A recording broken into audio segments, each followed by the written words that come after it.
कांग्रेस का कहना यह है कि उनकी जीत पक्की है। वो किस बुनियाद पर कांग्रेस कह रही है कि उनकी जीत पक्की है? क्या वाकई लोग उनको ही वोट देने वाले हैं?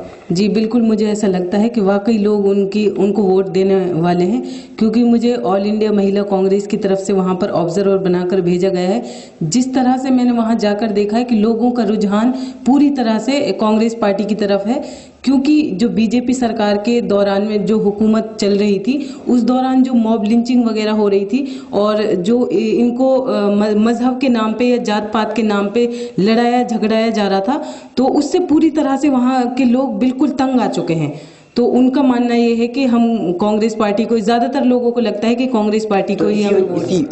अगर मान लीजिए कि कांग्रेस राजस्थान में हार जाती है तो किसे दोषी ठहराएंगे? ईवीएम मशीन को या फिर अपनी किस्मत को?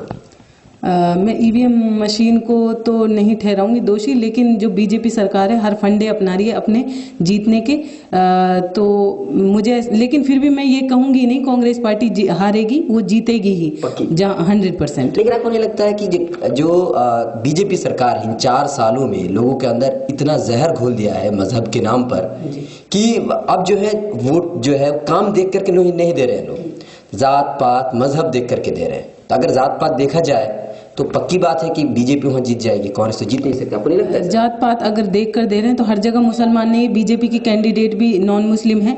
अगर जात पात भी देखेंगे तो उनको भी वोट देंगे, तो इस तरह भी हमारी कांग्रेस सरकार ही जीतेगी।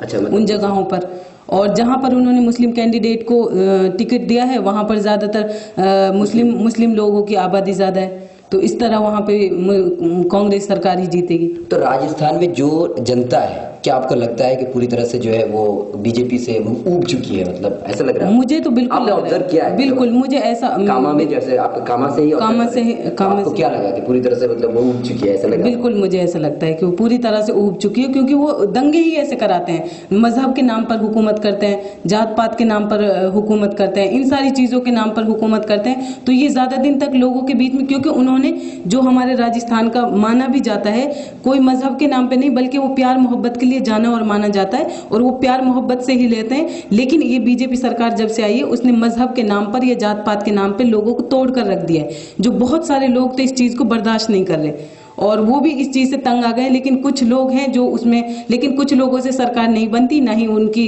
मतलब वो वोट देंगे, लेकिन जीतेगा वही जहां पर